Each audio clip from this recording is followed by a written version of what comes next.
వాక్య భాగాన్ని ధ్యానం చేసుకుందాం. నిర్గమాకాండము 2వ అధ్యాయము 2వ వచనాన్ని జ్ఞాపకం చేసుకుందాం.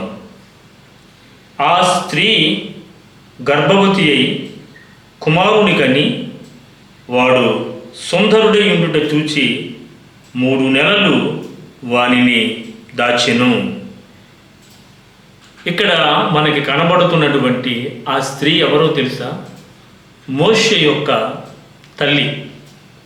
ఆమె పేరు యోకేబేదు.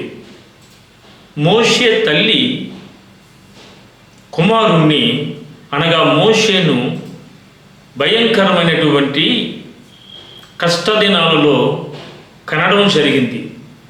అయినా సరే ఆ కుమారుణ్ణి ప్రభువు యొక్క సన్నిధిలో పెంచడానికి ఆమె 3 నెలలు ఎంతో శ్రమించి ఆ బిడ్డను దాచింది. ఎందుకనగా ఆ రాజ్యములో ఉన్న ఆ రాజు మగబిడ్డ పుట్టినట్లయితే మగబిడ్డలను చంపేయమని ఆజ్ఞ జారీ చేశారు. అయితే తల్లిగా అమృతాన్ని పంచింది, తల్లిగా ప్రేమను పంచింది, తల్లిగా అనురాగాన్ని పంచింది.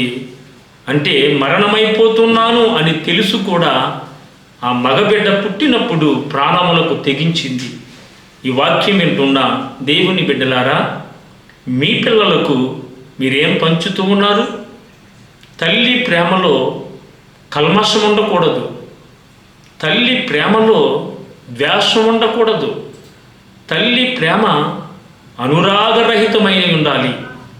ఆ ప్రేమ క్రీస్తుతో సహవాసం చేసే ప్రేమ ఉండాలి. అప్పుడు మన పిల్లలు కూడా ఎన్ని కష్టాలు వచ్చినా సరే వారి బ్రతుకు ధన్యకరంగా మార్చబడుతుంది. అటువంటి కృపా కాపుదల ఆ దేవాది దేవుడు మీకును మీ కుటుంబానికి మనందరికీ దయచేయునుగాక. ఆమేన్. అందరికీ వందనాలండి.